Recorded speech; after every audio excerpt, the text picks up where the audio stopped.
Hey everybody, it's the Ioniq guy. This video is going to be a follow-up to one of my previous videos where I talked about Lectron's Tesla to J1772 adapter that I reviewed for the Ioniq 5. I actually reached out to TeslaTap and spoke with their owner and inventor, and we talked about the TeslaTap for a little bit, and he decided to send me a TeslaTap to review, and he also sent me a partially opened TeslaTap that I could open up and show you guys what it's like on the inside. And the reason he did that is because this is water resistant and it's press fit together, so getting it apart would have been really challenging. So he was nice enough to send me a semi-assembled version to show you guys. So if you're interested in finding out more about the TeslaTap and my take, stay tuned.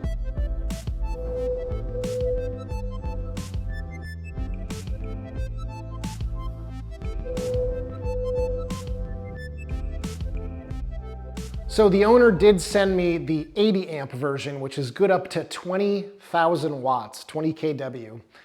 For our cars, we only need the 60 amp version. Our car can only accept 11.2 kilowatts max, and his 60 amp version is rated and tested up to 15,000 watts. So that is more than enough to get you the maximum charging speed from any Tesla destination charger, assuming that it is set up for that. A lot of Tesla stations at like restaurants and hotels and stuff, they might not be set up to provide, let's say, 11.2 kilowatts. They might only be set for 40 amps or 32 amps. So a lot of places don't give you the full charging potential of their Tesla destination chargers just to save themselves some money, I guess. So you might only be able to get 32 amps out of a destination charger versus the full 11.2 kilowatts that our car can actually accept. So this product has been tested. He's doubled the current that it's rated for in his testing, and it's functioned just perfectly fine. So if you were concerned about failures with this adapter, you have nothing to worry about. This thing is built like a tank. So just like my video on Lectron's adapter, I'm gonna go ahead and shoot this in real time so you guys can see it from start to finish, how this goes. This is my first time plugging it into the car, so if it works great, we're gonna find out. If it doesn't work great, we're gonna find out as well. So I'm gonna go ahead and open up the charge port door. Got my Tesla charger here. The Tesla charger is showing a green light. I'm going to go ahead and seat this into the connector. Wow, that is a very nice, smooth connection. That felt really good. And going to wait 30 seconds before I go ahead and plug it into my vehicle. That's what it suggests here. So go to 10, 9, 8, 7, 6, 5, 4, 3, 2, 1.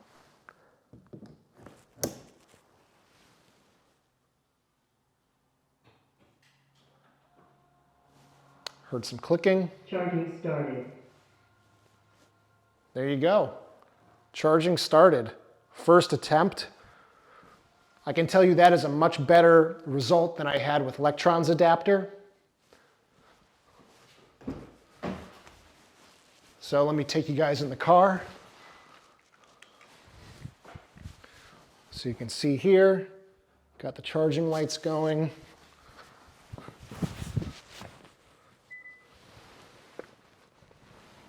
And we've got 7.4 kilowatts. That's awesome. So to remove it, I have my car set so that I can just pull any plug out of the car whenever without actually unlocking it. So all you got to do here is just pull that off, disconnect that. And that is just such a satisfying positive interlock into the adapter. What I do also like here is just look at the size difference between these two adapters. This adapter is basically the same size as the adapter plus the Tesla charging connector itself. The Lectron adapter is definitely a little bit more difficult to get in. So just for ha-has, let's give the Lectron another try and see how it does, and then we'll go right back into the TeslaTap and see how that does. So we'll plug it in. Oddly enough, the owner told me that waiting 30 seconds isn't entirely necessary. He said it's more of a precautionary thing, but you don't necessarily have to wait for 30 seconds. So we'll give this a few more seconds and then plug the plug the Lectron adapter in. Here we go.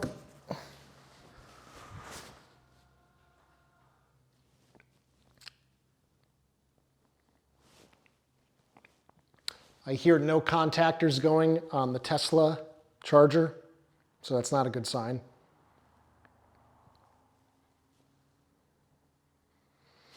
Charging unsuccessful. There you have it, charging unsuccessful. Let's go ahead and unplug this. Unplug the Tesla. Let's go ahead and plug it into the TeslaTap. And let's not wait the 30 seconds. Let's just go right in and see what happens. There are the contactors. Charging started. Charging started. So it seems to work every single time, where the Lectron just doesn't. So here's the TeslaTap Mini up close. You can see TeslaTap Mini, part number, and then instructions on how to use it, just in case you might have forgot.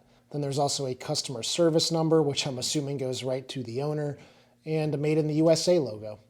So just comparing to the Lectron adapter, you can really see the size difference. The TeslaTap Mini has a nice machined plastic housing, good feeling ka-chunk switch on top. You have holes here for padlocks if you're going to charge overnight and you're worried about this getting stolen. And then inside here you can see these large brass electrical connections. That's something that you're not going to see on the Lectron version. This is weather resistant, so you can use this in whatever weather is going on where you are. So the J1772 connector here is press fit into the rest of this plastic housing, and it makes for a real solid, tight feeling device. So now that you've seen it completely together, let's take a look at the version that they sent me that's partially taken apart. So here is the partially assembled one that the owner sent me. And we'll just pull it apart here. Here's the insides. And what you're going to find in here is a solid brass bus bar to go from the Tesla to the J1772 versus having the wiring that was coiled up in an Lectron adapter, tightly coiled for that matter. This is not going to fail.